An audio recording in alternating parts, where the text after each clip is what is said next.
उपस्थिति है, हालांकि मेरे लिए तो अननोन है, फर्स्ट टाइम मैंने प्रकरण चल रहा है, महाभारत समापन पे है हनुमान जी। हाँ, अश्वत्थामा का तो हमने पूरा कर दिया वहां, हनुमान जी श्राप भी दिलवा दिया भगवान से, है वो परसों ही हो गया हनुमान जी। कल तो हमने ज्ञानेश्वर जी महाराज के ऊपर सुनाया, कल आपके दर्शन नहीं हुए। तो महाभारत के समापन के ऊपर मैं हमने ये बताया, गांधारी उनको दिव्य दृष्टि प्राप्त हुई। उन्होंने देखा जितना भी नरसंहार हुआ, 1,66,00,00,000 योद्धा जिस युद्ध में मारे गए हों, 18 अक्षौहिणी सेना, 7 अक्षौहिणी पांडवों के पक्ष की, 11 अक्षौहिणी कौरवों के पक्ष की। यद्यपि संख्या बल, बाहुबल, शस्त्र बल, जितने बल सारे हैं, सब बलों में वो महाबलशाली सिद्ध होते थे कौरव। 4 प्रकार के बल शास्त्रों में हमारे संतों ने निर्णय करके बताया है। अप बल, तप बल, बाहुबल, चौथो बल है दान, सूर किशोर कृपाते सब बल, हारे को हरिनाम। रुपया का बल है, तप का बल है, बाहुबल है, अपनों का बल है। अपने लोग, हम खुद मरियल हैं, किसी पहलवान को जानते हैं तो पिटवाने के लिए ले आते हो ना। पुराने टाइम से एक कहावत चली आ रही, मैं लड़के बुला के ला रहा हूं। तो लड़की है, कैसी बात कर रहा है ना। बहुत पहले पहले ऐसे हमने सुना, ये बचपना अक्सर तो ना, मैं लड़के बुलाने गया था, है? तो लड़कों के बल पे अप बल और तपस्या का बल। विश्वामित्र जी महाराज राजा कौशिक थे, कितना भयानक युद्ध किया नंदिनी गौ माता के चक्कर में, और गाधी पुत्र राजा कौशिक और बार बार पराजित हुए। वशिष्ठ जी डंडे से काम कर देते थे, एक इतने इतने बड़े शस्त्र खाली उस डंडे से छुआ देते थे, सारे शस्त्र अस्त्र तिरोहित हो जाते थे। अंत में क्या निर्णय निकाला उन्होंने? दिग्बलम क्षात्र बलम ब्रह्म बलम ही बलम। ब्रह्मत्व का जो बल है वो सबसे महान है, क्षत्रिय बल में कुछ नहीं रखा है। तपस्या करूंगा, तपस्या से बल इकट्ठा कर लिया, तब भी काम नहीं बना। वशिष्ठ जी के 100 पुत्रों का वध किया, शक्ति मुनि तक जो बड़े पुत्र थे उन्हें भी मार दिया। अंत में भगवान वशिष्ठ की कृपा से ही और श्री विश्वामित्र जी को ब्राह्मणत्व की प्राप्ति हुई। अपबल, तपबल, बाहुबल, भीमसेन 60,000 हाथियों की शक्ति है। क्यों? कुबेर ने भी मात करनिया, बड़ा बड़ा धनवान हुआ, पग पग में धरती नापनिया, बड़ा बड़ा बलवान हुआ। कैलाश उठा लियो हाथा में, रावण बाता बाता में, कैलाश उठा लियो हाथा में, रावण बाता बाता में, बिन पकड़ ले गयो काल रे, मन बावरा, अवसर आयो थारे हाथा में, यो जा रयो बाता बाता में, तू भजले श्री गोपाल रे, मन बावरा। क्यों? सही बात है। इतने बलवान रावण को वो क्या, आप जो जिम में करते हो पंखुड़ी निकालने के लिए, विंग्स निकालने के लिए क्या बोलते हो उसको? डैनी निकालते पीछे, क्या विंग्स? हाँ, मैंने पूछा एक जने से, कह रही पंखुड़ी निकाल रहा हूँ। मैं कहता चील बनेगा, बाज बनेगा, क्यों कर रहा है? उन्होंने कहा यहां से ऐसा गोल निकल के आता है भैया, और वो टी शर्ट में ऐसे दिखता है ना तो अच्छा लगता है यहां से। अच्छा, ट्रैप्स बोलते हैं। अच्छा, और वो विंग्स क्या होते हैं? तो वो कहां से पीछे से डैने निकल आएंगे तो हाँ। नहीं ऋषिकेश कुबड़ नहीं है। हे भगवान, इसको थोड़े दिन 15 दिन जिम में जाने पड़ेगा इन शब्दों को सही करने के लिए। तो वो रावण जो उसके बाद बॉडी बिल्डिंग के लिए, और जो किसको करता है, कैलाश को उठा लिया ऐसे, और ऐसे बाबा भोलेनाथ के सहित।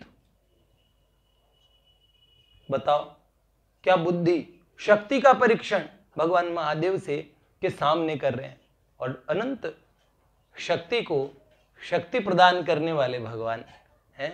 ऐसे महादेव जी ने अंगूठे से ही दबा दिया था। तो अपबल, तपबल, बाहुबल, चौथो बल है दाम। कई लोगों के पास ना एकदम मरियल सीख से होते हैं, कुछ नहीं है, तपस्या भी नहीं है, अपने भी नहीं है, तो सुपारी दे के अपने बना लेंगे, पैसा फेंकेंगे बड़े बड़े लोग भगे आएंगे पीछे। पैसे के आगे बोलो क्या नहीं होता है, बोलो बात समझ में आई। एक बहुत पहले एक बच्चों ने मुझे वो दिखाया था, एक बच्चा लेके आया, एक उसमें मोबाइल में एनिमेटेड कुछ था, तो भैया एक उस साइड में एक लड़की और उस साइड से जो लड़के हैं वो कूद कूद के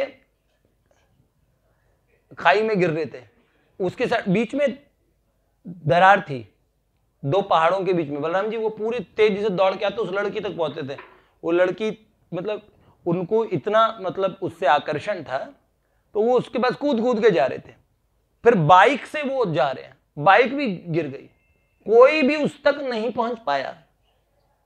और आप देखेंगे अंत वाला जो इतने लोगों ने जान गंवा दी। उसमें एनिमेटेड पिक्चर से बनाई थी, उसमें कहा अब इससे लेसन सीखो।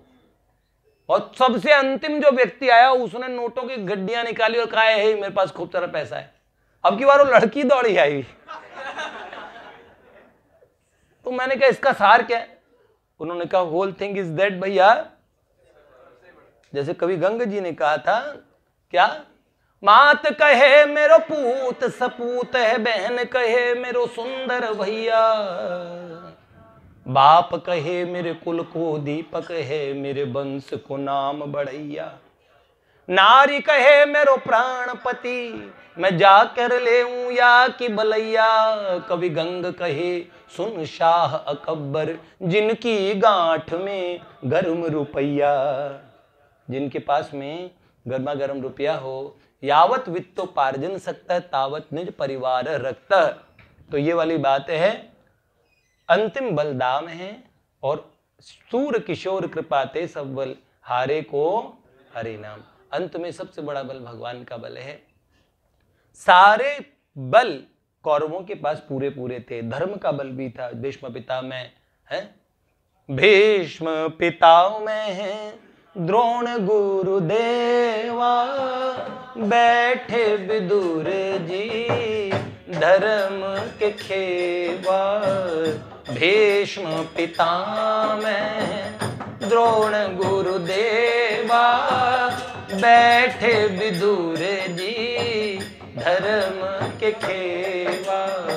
सबकी मति में शाम धूल पड़ी, आओ तो आवो हरि की किस विद थे देर करी।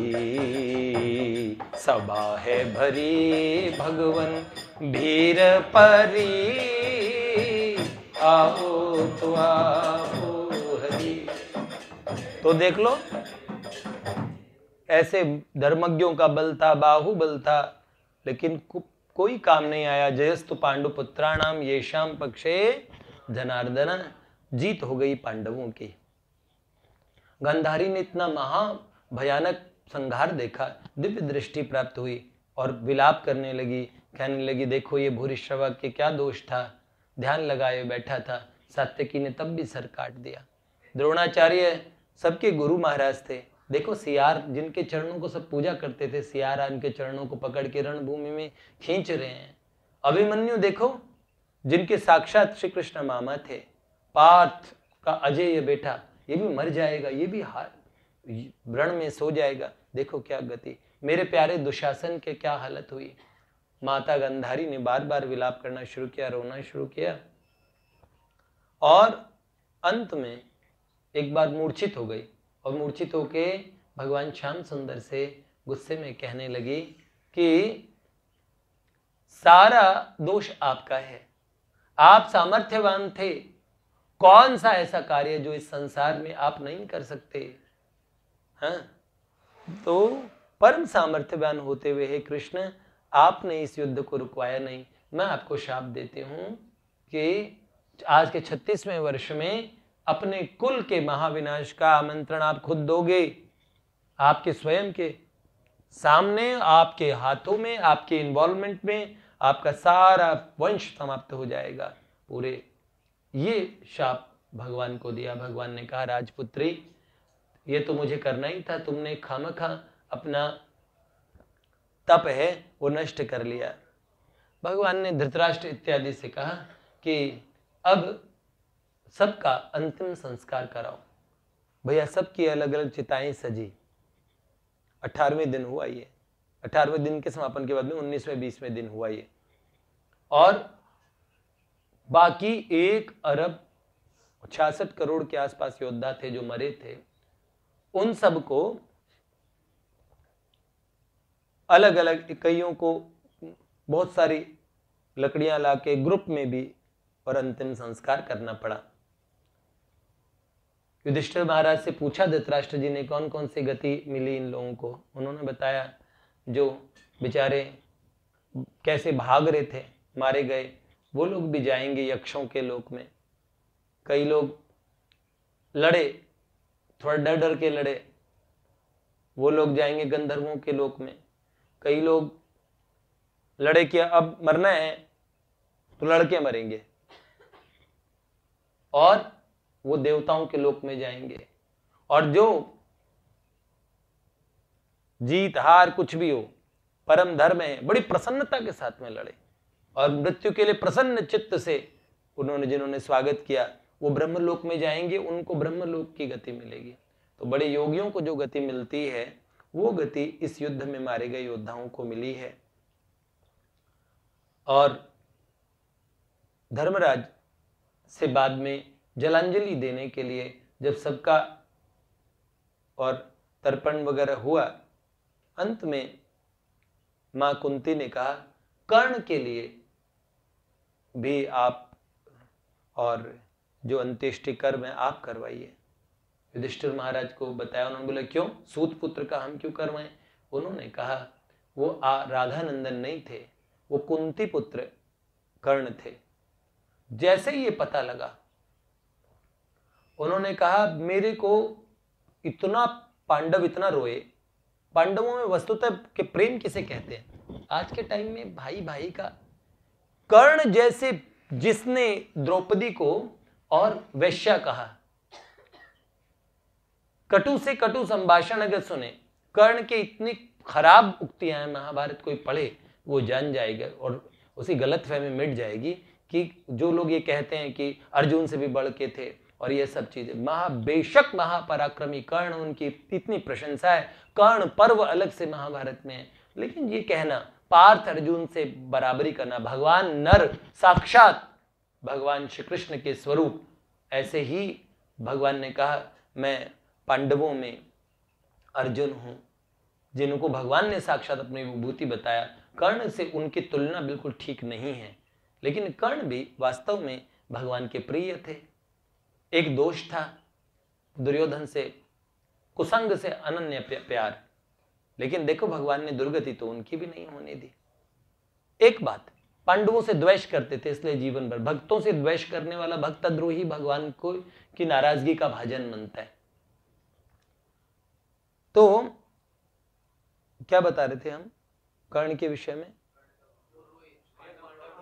देखो कितना उन्हें आज के समय में सगे भाई और कर्ण ने इतना कष्ट दिया, तब भी पता लगने मात्र से कि वो हमारे भाई थे, उन्होंने कहा मां इतना बड़ा महाविनाश टल जाता अगर ये पता लगता कर्ण हमारा भाई है, बड़ा भाई, हम खुशी से उसे राज्य दे देते। और दुर्योधन भी नाराज नहीं होता, कर्ण से उसको भी प्रेम था, हमसे ही तो द्वेष था, कर्ण से द्वेष नहीं था। आप बता देती तो ये महाभारत नहीं होती, इतना भयानक क्षत्रियों का, हमारे कुल का नाश हो गया। आपने ये बहुत गलत किया। पांडव रोए, दुर्योधन के मरने पे भी युधिष्ठिर रोए, इसीलिए धर्मराज थे, उन्होंने विलाप किया। और कर्ण के मरने का उन्हें इतना दुख रहा, उन्होंने कहा मुझे ऐसा दुख मेरे बेटे अभिमन्यु, मेरे 5 पुत्रों के मरने का नहीं हुआ जितना मेरे बड़े भाई के मरने का हुआ। जैसे पिता के समान। देखो पांडवों ने को मैत्री निभाना आता था, तो उनके मित्र भगवान थे, याद रखना।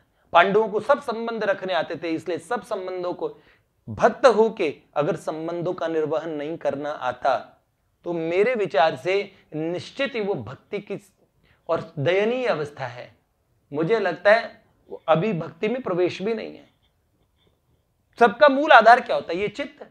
सब शास्त्र, सारी चीजें मन की स्थिति को ही तो देखते हैं।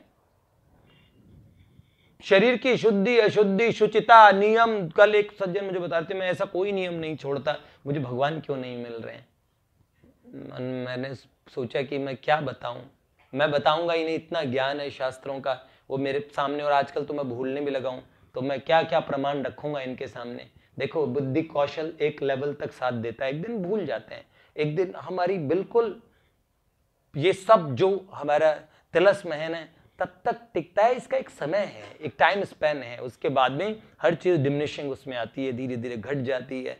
ये बात याद रखनी चाहिए। हम उन्हें समझाएंगे, वो समझेंगे नहीं, लेकिन मुझे लगता है चित्त की स्थिति केवल मन, ये न केन प्रकारेण मनः कृष्णम निवेशयेत्। श्री कृष्ण में मन कैसे भी लग जाए, भगवान में मन लगा तो हम भक्त हैं, भगवान में मन नहीं है तो हम संसारी हैं। अगर हमारा मन उदार है, हम उदार चेता हैं और हम बहुत सॉफ्ट हार्टेड हैं, भक्त का हृदय, अरे रसिकन के मन कुरकुरे तनिक कांच से होए। कैसे होते कांच? एक चोट के लगत ही 100 टुकड़े होए। इतना सा भी अगर महात्माओं को, जैसे संसारी आदमी किसी का कष्ट देख के बड़ा प्रसन्न होता है, उसके पैमाने ऐसे होते हैं, लेकिन भक्त दूसरों के कष्ट पे प्रसन्न होने की उसकी स्थिति हो ही नहीं सकती। रसिकन के मन कुरकुरे तनिक कांच से हुए, कांच जैसे होते हैं। वो कहते हैं क्या हनुमान जी, संत हृदय नवनीत समाना, कहा कबिन पर कहेउ न जाना, निज परिताप द्रवई नवनीता, और पर दुख द्रवई संत सुपुनीता। तो ये वाली बात है, ऐसे थे पांडव। और युधिष्ठिर महाराज ने कहा कि मुझे तो जब बार बार कर्ण ने जब बोला द्रौपदी को बिना वस्त्र के भी लाते, तब भी इसका कोई मान सम्मान नहीं है, तो दासी है, ऐसा करके जब कहा तो उन्होंने कहा मुझे कर्ण को देख के इतना क्रोध आया। लेकिन युधिष्ठिर जब कहते कि जब जब मैंने कर्ण का चेहरा देखा तो मुझे उस पर इतना क्रोध आया कि उसके प्राण ले लूं, लेकिन जब जब मेरी दृष्टि जाती थी कर्ण के चरणों पे तो मेरा मन शांत हो जाता था, उसके प्रति श्रद्धा, अपार श्रद्धा बढ़ जाती थी, क्योंकि उनके चरण मुझे मेरी मां कुंती जैसे चरण लगते थे। बड़ों के चरणों में आदर कैसा होना चाहिए, प्रेम कैसा होना चाहिए। कथा सुनते हैं राम और भरत जी की, और फिर जमीन के ऊपर मुकदमेबाजी कर रहे हैं भाई से, एक बार बड़े टसवे बहाते हैं, बड़ी विडंबना है। हम बरसों से श्रवण करते आए हैं लेकिन किसी बात को मानते नहीं हैं, अपने ही हिसाब से जीते हैं। अगर वास्तव में महाभारत, ये शास्त्र, इनके श्रवण करने के बाद में हमारे जीवन के अंदर में कुछ परिवर्तन आता हो तो इन शास्त्रों की हम पे अति कृपा हो रही है, भगवान की बड़ी कृपा हो रही है, संतों की कृपा हो रही है। नहीं तो ये भगवान का और संतों का उच्चिष्ट प्रसाद, हम इसको भी जाया कर रहे हैं। जय जय श्री राधे। आरती करेंगे, फिर हमारे महाराज जी आए हैं, हमारे विप्रदेव भगवान आए हैं, उनका स्वागत करेंगे। दीजिए। आप 5 मूर्तियां हैं प्रभु जी, कितने हैं महाराज जी? 5 लोग हैं ना? अच्छा, आप लोगों ने भोजन प्रसाद वगैरह लेके आए हैं? आप कुछ कहेंगे, आशीर्वचन कुछ? जय जय जय। आप एक बार यहां आके हम सब लोगों के लिए कुछ मंत्र में ही आशीर्वाद दे दीजिए। देखिए इतने ब्राह्मण देव आए हैं, इनका स्वागत करेंगे भैया। एक बार सब बुलाओ जल्दी। कृष्ण गोविंद गोविंद, कृष्ण गोविंद गोविंद, कृष्ण गोविंद गोविंद।